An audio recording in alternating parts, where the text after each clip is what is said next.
بسم اللہ الرحمن الرحیم۔ عزیزان محترم یا علی مدد، مضمون نیا نہیں ہے لیکن بہت ہی ضروری ہے۔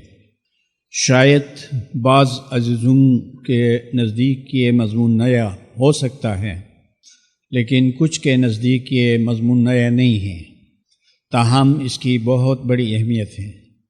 کیوں اہمیت ہے وہ میں آپ کو بتاؤں گا۔ سب سے بنیادی بات تعلیم کے لیے، نظریات کے لیے تصوری آفرینش ہے۔ خدا جس کائنات کا مالک ہے، اس کائنات میں تجدد ہے، یہ بعد میں بتائیں گے۔ اور خدا قدیم ہے جو ہمیشہ ہے، وہ کسی خاص وقت سے شروع کر کے ظاہر نہیں ہوا، بلکہ وہ ہمیشہ ہے، اور اس کے نہ ہونے کا سوال ہی پیدا نہیں ہوتا۔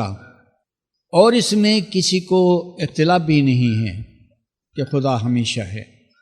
لیکن انسان کی تعلیم کی ابتدا کہاں سے ہوتی ہے؟ تصورات، نظریات، تعلیمات کہاں سے شروع ہوتی ہیں؟ یہ ہے تصوری آفرینش، کہ جو فلاسفرز ہیں، جو حکماء ہیں، جو علماء ہیں، وہ اگر کوئی ہول چیز کو پیش کرنا چاہتے ہیں تو سب سے پہلے وہ کانسیپٹ آف کریشن کو لیتے ہیں۔ تصوری آفرینش کس طرح سے ہے؟ آیا اس کی کوئی ابتدا ہے، کوئی آغاز ہے، کوئی بگننگ ہے، یا یہ ہمیشہ کی چیز ہے؟ کیا تصوری آفرینش ایک لکیر کی طرح ہے کہ لکیر وہاں سے شروع ہوتی ہے اور یہاں ختم ہوتی ہے؟ یا تصوری آفرینش کانسیپٹ آف کریشن ایک دائرے کی طرح ہے کہ دائرے کا کوئی آغاز نہیں، کوئی انجام نہیں، کوئی بگننگ نہیں، کوئی اینڈنگ نہیں؟ قرآن کیا کہتا ہے؟ منطق کیا کہتی ہے؟ امام کیا فرماتا ہے؟ اس کے بارے میں دانشگاہ خانہ حکمت میں جو کام ہوا ہے، جو ڈائیگرامز بنے ہیں، اور جو مختلف سبجیکٹس تیار ہوئے ہیں، ان سب میں یہ حقیقت طے پائی ہے کہ آفرینش کی کوئی ابتدا نہیں، کوئی انتہا نہیں، یہ تو ہمیشہ کی چیز ہے۔ ہر چند کی کائنات خدا کی طرح قدیم نہیں ہے، یہ تو مخلوق ہے، حادث ہے، اور صرف خدا قدیم ہے جو ہمیشہ ہے۔ لیکن اس کائنات کے اندر ایک چیز ہے، ایک سسٹم ہے، ایک نظام، ایک قانون ہے، وہ ہے تجدد۔ تجدد سے کیا ہوتا ہے کہ ایک چیز ہمیشہ ایک جیسی رہتی ہے۔ تجدد کا انگریزی ترجمہ البتہ رینیول ہے۔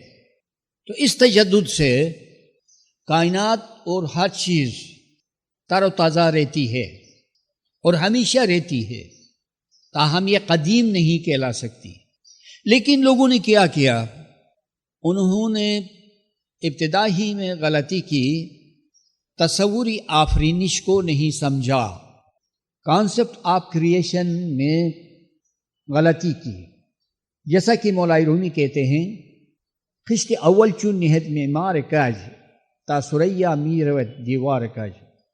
مکان بنانے والا معمار جب بنیادی اینٹ کو ٹیڑھی رکھتا ہے تو پھر بعد کی کوششوں سے اس کی دیوار سیدھی نہیں ہو سکتی ہے، چونکہ اس کی بنیاد ٹیڑھی ہے۔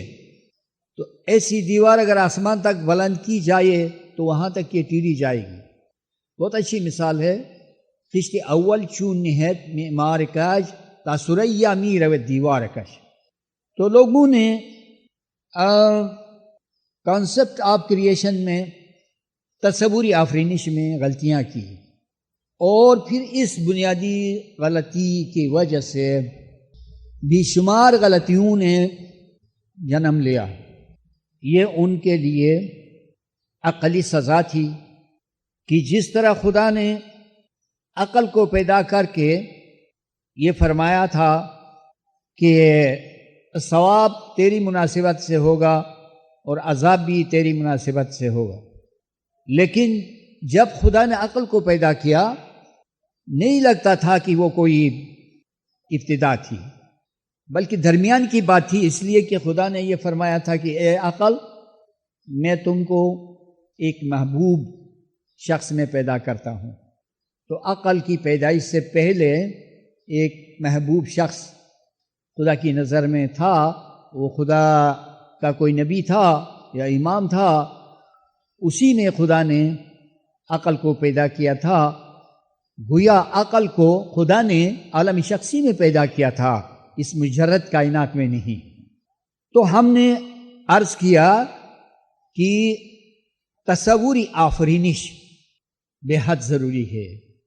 ہمارے نزدیک یہ تصوری آفرینش کی بات عالم شخصی میں آتی ہے، چنانچہ جہاں قرآن پاک میں خدا فرماتا ہے کہ اس نے آسمانوں کو اور زمین کو پیدا کیا، تو اس میں ہم نے دیکھنا ہے اور سوچنا ہے کہ یہ کن آسمانوں کی بات ہے، کیونکہ عوالم تین ہے: عالمی ظاہر، یہ جہان، یہ فضا، یہ ستارے، یہ سورج، یہ چاند، عالمی دین جس کا آغاز حضرت آدم سے ہوا، پھر عالم شخصی کہ صاحبی تاویل نے یعنی امام نے اور پیغمبر نے عالمی شخصی کی بہت بڑی اہمیت بتائی، مسائل کا حل یہاں تھا، ڈیسیجنز یہاں تھی، آفرینش یہاں تھی، آسمان زمین جس کی تخلیق کا ذکر ہوا وہ یہاں تھے، قیامت یہاں تھی، بہشت کا دروازہ یا بہشت یہاں تھا۔ وَكُلَّ شَيْءٍ أَحْصَيْنَاهُ فِي إِمَامٍ مُبِينٍ کا تعلق عالم شخصی سے ہے۔ عرش اسی عالم شخصی میں ہے، کرسی اسی عالم شخصی میں ہے، قلم اور لوح اسی عالم شخصی میں ہے، فرشتے اسی عالمی شخصی میں، اللہ نور السماوات کی جو مثال ہے وہ اسی عالمی شخصی میں ہے، نور کا تذکرہ اسی عالمی شخصی میں ہے، خدا کا دیدار اسی عالمی شخصی میں ہے، خدا کی صفات، خدا کی معرفت، خدا کی کارکردگی کہ وہ کس طرح کائنات کو پیدا کرتا ہے اور اس کو لپیٹتا ہے، اسی عالمی شخصی میں، اور ہر چیز یہاں تک کہ عالمی دین جس کا میں نے ذکر کیا وہ بھی، اور عالمی ظاہر وہ بھی عالمی شخصی میں۔ پھر ہم یہ دیکھیں گے کہ آیا جس وقت خدا نے آسمانوں کو اور زمین کو پیدا کیا وہ کوئی آغاز تھا تخلیق کا، آفرینش کا؟ نہیں، وہ صرف ایک کامل انسان کی بات ہے، اور ایسے کاملین ہوتے رہے ہیں اور ہوتے رہیں گے۔ پھر تو قرآن میں کوئی سرا نہیں ملتا ہے آفرینش کا اور نہ ختم ہونے کا، کوئی سرا نہیں ملتا کہ ہر انسان کے اندر ایک عالم شخصی ہے، اور جب قرآن میں آفرینش کی بات کو دیکھتے ہیں اور سنتے ہیں تو وہ ایک کامل انسان کی آفرینش سے متعلق ہو جاتی ہے، وہ کسی ایک پیغمبر کی آفرینش ہوتی ہے، یا امام کی آفرینش ہوتی ہے، یا پیر حجت یا عارف کی آفرینش ہوتی ہے، اور بات وہاں پر مکمل ہو جاتی ہے۔ پھر یہ ایک سلسلہ لا انتہا بن جاتا ہے، ایک سلسلہ جس کی نہ تو کوئی ابتدا ہے اور نہ کوئی انتہا، اور پھر اس کے ثبوت میں کہ آفرینش ہمیشہ ہے اور خدا ہمیشہ آفرینش کرتا ہے، تخلیق کرتا ہے، تو آپ کو جتنی دلیلیں چاہیے ہم فراہم کر سکتے ہیں، اور ایک دلیل جو بہت ہی امپورٹنٹ ہے یہ کہ امام عالی مقام نے فرمایا کہ اسلام کا تصوری آفرینش یہود کے تصوری آفرینش کی طرح نہیں ہے، بلکہ اسلام کا تصوری آفرینش یہ ہے کہ خدا نے کسی خاص وقت میں کائنات کو پیدا نہیں کیا، بلکہ وہ ہمیشہ اور ہر وقت آفرینش کرتا رہتا ہے۔ آپ ایک بہت ہی پیاری کتاب مگر سائز میں چھوٹی، اسلام میرے موریثوں کا مذہب، اس کتاب کو پڑھیں اور اس میں سے اس کنسپٹ کو آپ لیں۔ یہ ایک دلیل ہوئی، اور اس کے علاوہ بھی بہت سی دلیلیں ہیں۔ مثال کے طور پر میں ایک سوال کروں گا اور اس سوال میں خود حصہ لوں گا کہ خدا قدیم ہے یا حادث؟ ابھی آپ کے سامنے خدا کے قدیم ہونے کی بات ہوئی ہے، اور قدیم فلسفے کی ایک اصطلاح ہے۔ قدیم لغوی معنی میں پرانے کو کہتے ہیں، لیکن یہ یہاں ایسا نہیں ہے۔ قدیم ہمیشہ ہونے کے معنی میں ہے کہ خدا ہمیشہ ہے، قدیم ہے۔ اس کے سامنے اپوزٹ میننگ ہے حادث، تو خدا حادث نہیں ہے۔ دوسرا سوال، اگر خدا کی ذات قدیم ہے تو اس کی صفات کیسی ہیں؟ اس کا جواب بھی یہی ملے گا اور ملنا چاہیے کہ اس کی صفات بھی قدیم ہیں۔ اچھا، خدا کی ذات قدیم، خدا کی صفات قدیم، اب آفرینش کب سے ہے؟ یہ سوال غلط ہے۔ کب سے نہیں ہونا چاہیے، یہ ہمیشہ ہے آفرینش، چونکہ خدا کی خالقیت، صفت خالقیت قدیم ہے، تو اس لیے وہ انسانوں کو پیدا کرتا رہا۔ وہ کہ وہ انسان پھر مر گئے، پھر دوسرے انسان پیدا ہو گئے اور تیسرے انسان پیدا ہو گئے، تو مخلوق قدیم ثابت نہیں ہوئی، مگر خدا کی صفت ہی خالقیت قدیم ثابت ہوئی۔ اچھا، پھر تو کائنات ہمیشہ ہے، مخلوقات ہمیشہ ہیں، لیکن مخلوقات مجموعی طور پر ہمیشہ نہیں ہیں کہ خدا کے سامنے پیدا کرنے کے لیے کوئی نہ کوئی مخلوق ہے، موت دینے کے لیے کوئی نہ کوئی مخلوق ہے، رزق دینے کے لیے کوئی نہ کوئی مخلوق ہے۔ غرض خدا کی جتنی صفات ہیں ان کا تعلق مخلوق سے ہے۔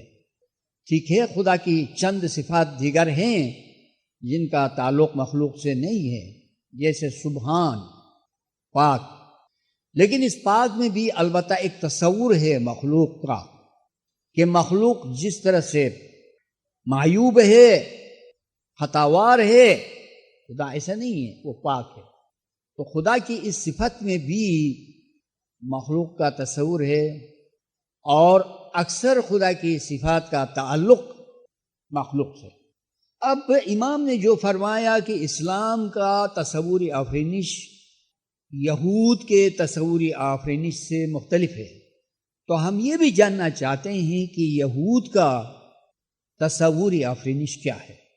آپ نے بائبل پڑھی ہوگی، میں نے کچھ پڑھی ہے اور کچھ یاد ہے۔ اس میں آفرینش کے لیے یوں ہے کہ کائنات، اب جو کائنات ہے یہ پہلے پانی کی جگہ تھی، ساری کائنات میں پانی بھرا ہوا تھا، پانی پر خدا کا تخت تھا، خدا تخت پر بیٹھا تھا۔ ایک دن خدا کا عکس سایہ پانی میں پڑا، خدا نے سوچا کہ تنہا رہنا اچھا نہیں ہے، کسی کو اس عکس کی طرح کسی کو پیدا کرنا چاہیے۔ تو اس نے انسانی کامل کو پیدا کیا، پیغمبر کو پیدا کیا یا امام کو پیدا کیا، پھر اس کے بعد کائنات کی تخلیق ہوئی۔ حالانکہ یہود کا یہ کانسیپٹ تاویلی ہے کہ اس وقت ان لوگوں کے لیے شاید زمانہ نہیں تھا، تاویل بیان نہیں کی گئی، کیونکہ یہ تصور بھی عالم شخصی میں آتا ہے، اور کچھ اس میں البتہ تحریف ہے، کچھ تبدیلی ہے، کہ عالم شخصی میں خدا کا تخت ایک دن نظر آتا ہے، لیکن عالم شخصی کی تخلیق سے پہلے نہیں، بعد میں جب عالم شخصی درجہ کمال پر پہنچ جاتا ہے اور اس میں علم ہی علم کا سمندر ہو جاتا ہے تو اس وقت اللہ کا تخت پانی پر نظر آتا ہے۔ یہ بات بھی دراصل یہی تھی، لیکن انہوں نے اس کانسیپٹ کو بیرون از عالم شخصی سے باہر سمجھا۔ پھر ایک الجھن پیدا ہو گئی، پھر ایک مسئلہ پیدا ہوا کہ جس میں کوئی منطق نہیں، تعویل کے بغیر منطق نہیں ہے۔ اچھا، پانی 4 عناصر میں سے ایک عنصر ہے، تو اس ساری کائنات میں پانی کی یہ غالبیت کیوں ہونی چاہیے؟ آگ کیوں نہیں ہونی چاہیے؟ مٹی کیوں نہیں ہونی چاہیے؟ ہوا کیوں نہیں ہونی چاہیے؟ کہ پانی کے ہونے کی کیا وجہ ہے؟ بلا تعویل اس کی کوئی منطق نہیں بنتی ہے۔ اور یہ ایک عالم شخصی کی بات تھی، خدا نے بتائی ہوگی یا پیغمبر نے بتائی ہوگی، وہ تعویل کے بغیر ان کے لیے بلائی جان بن گئی۔ اس سے تعویل کے نہ ہونے سے سارا مسئلہ الجھ جاتا ہے۔ دیکھا آپ نے کہ امام نے ریئلائز کیا، کسی اور عالم نے یہ نہیں کہا کہ اسلام کا تصوری آفرینش یہ ہے۔ ایک ایسے امام نے یہ بتایا جو قیامت کا امام تھا، بلکہ صاحب قیامت تھا، اور اس سے امام نے قیامت کو برپا کر دیا۔ تو پھر امام کے اس ارشاد کو ہم مومنین نے عالم شخصی میں دیکھا کہ بے شک خدا ہمیشہ تخلیق کرتا ہے۔ ہر پیغمبر میں ایک کائنات، اور اگر مانا جائے کہ 1,24,000 انبیاء ہوئے ہیں تو 1,24,000 عوالم شخصی، اور پھر اس دوران کتنے امام ہوئے ہوں گے؟ بے شمار عوالم شخصی، اور پھر اس کے بعد کاملین ہیں، عارفین ہیں، ان میں بے شمار عوالم شخصی۔ تو یہ ایک سلسلہ ہے، خدا اس سلسلے کی ایک کڑی کی بات کرتا ہے کہ اس کڑی سے آگے بھی کڑی ہے، اس کڑی کے بعد بھی کڑی ہے۔ لوگوں نے اس کڑی کو کل سمجھا اور کامل سمجھا اور سب کچھ سمجھا، سب کچھ ضرور ہے، لیکن ہر کڑی ایسی ہے اس زنجیر میں جس کی کوئی ابتدا نہیں، جس کی کوئی انتہا نہیں۔ اس زنجیر میں کڑیاں ہیں، بے شمار ہے، ان کو کوئی گن نہیں سکتا، ان کو کوئی شمار نہیں کر سکتا، لیکن خدا نے ایک کڑی میں اپنی بے پایان قدرت کے بیان کو کیا۔ هو الذی خلق السماوات والارض فی 6 ایام، اللہ وہ ہے جس نے 6 دنوں میں آسمانوں کو، هو الذی خلق السماوات والارض فی 6 ایام، خدا نے آسمانوں اور زمین کو 6 دنوں میں پیدا کیا۔ وَكَانَ عَرْشُهُ عَلَى الْمَاءِ، اب یہاں کانا پر تھوڑی سی بیس کرتے ہیں آپ کی دلچسپی کے لیے۔ کانا عربی میں ایک ایسا لفظ ہے، قرآن کی لینگویج میں ایسا لفظ ہے، کانا تھا یہ بھی صحیح ہے، اور کانا ہے یہ بھی صحیح ہے، اور کانا ہو گیا یہ بھی صحیح ہے۔ تو آپ گرامر میں اور لغات میں کانا کو دیکھیں گے تو اس کے یہ معنی ہیں۔ اب دیکھا آپ نے کہ پہلے خدا نے آسمانوں کو پیدا کیا اور زمین کو پیدا کیا، اور اس کے بعد عرش کی بات ہوئی، تو ہمارے نزدیک تعویل کے لحاظ سے اس تخلیق کے بعد اس کا عرش ایک وقت میں پانی پر ظاہر ہوا، علم کے سمندر پر خدا کا تخت نظر آنے لگا۔ عالم شخصی میں خدا نے عالم شخصی کے آسمانوں کو پیدا کیا، اور اس نے عالم شخصی کی زمین کو پیدا کیا، اور اس تخلیق کے نتیجے میں اس کا تخت علم کے سمندر پر نمایاں ہو گیا۔ یہ اس کی تعویل ہے، اور تعویل روحانی تجربے کے بغیر نہیں ہوتی ہے۔ میرا کہنا یہ ہے کہ تصوری آفرینش کے غلط ہونے سے بہت ساری غلطیاں ہوتی ہیں، اور دوسری بات یہ ہے کہ لوگوں نے عالم شخصی کو نہیں پہچانا کہ عالم شخصی کو دو طرح سے پہچاننا تھا، یا تو اس کو چشمی معرفت سے دیکھنا تھا اور عملی طور پر عالم شخصی میں داخل ہو کے اس کے مراحل سے جانا تھا، اگر نہیں تو علم الیقین کی روشنی میں ساری باتوں کو سننا تھا کسی استاد کے ذریعے سے، کہ اگر علم الیقین کی روشنی میں عالم شخصی کو پہچانا جائے تو یہ بھی کافی ہے، کیونکہ دیکھیں یقین یہ بہت بڑا لفظ ہے، معرفت کا مترادف ہے، معرفت کا ہم معنی ہے علم الیقین، اور علم الیقین کی تعریف قرآن سے سنیں، کَلَّا لَوْ تَعْلَمُونَ عِلْمَ الْيَقِينِ لَتَرَوُنَّ الْجَحِيمَ ثُمَّ لَتَرَوُنَّهَا عَيْنَ الْيَقِينِ، اگر یہ لوگ علم الیقین کو جانتے ہوتے تو دوزخ کو دیکھتے، پھر اس کو عین الیقین سے دیکھتے۔ اس کا مطلب یہ ہوا کہ علم الیقین کے ہونے سے کوئی نہ صرف دوزخ کو دیکھ سکتا ہے، بہشت کو بھی دیکھ سکتا ہے، کہ اگر علم الیقین ایسی طاقت ہے، ایسی بصیرت ہے کہ اس کے ہونے سے، اس کے جاننے سے دوزخ اور بہشت کی پہچان ہوتی ہے، تو یہ بہت بڑی بات ہے، بہت بڑی بات ہے، بہت بڑی بات ہے علم الیقین، کیونکہ معرفت کے 3 درجے ہیں، علم الیقین، عین الیقین اور حق الیقین۔ یہ یقین شک کے خلاف ہے، جہاں شکوک و شبہات مارے جاتے ہیں وہاں یقین ہے۔ بے شک یقین کے 3 درجے ہیں، ایک یقین ظاہر میں ہے، 2 یقین باطن میں ہیں۔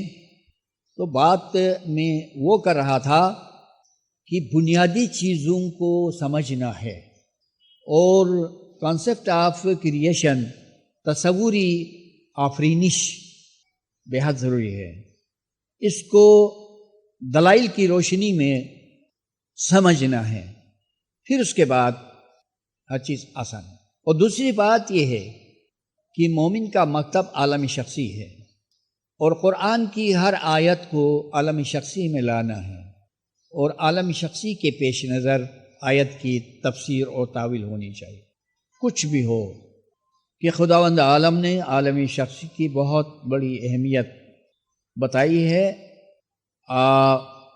اور مولا علی نے کہا ہے کہ اتحسب انک جرم صغیر وفیک انت والعالم الاکبر، کیا اے انسان تو یہ گمان کرتا ہے کہ تو ایک چھوٹے سا جسم ہے، حالانکہ تمہارے اندر عالم اکبر سموئی ہوئی ہے، یہ ساری کائنات تیرے اندر لپٹی ہوئی ہے، اور عالم دین بھی تیرے اندر ہے، سب کچھ تیرے اندر ہے، خدا بھی تیرے اندر ہے، عرش بھی تیرے اندر ہے۔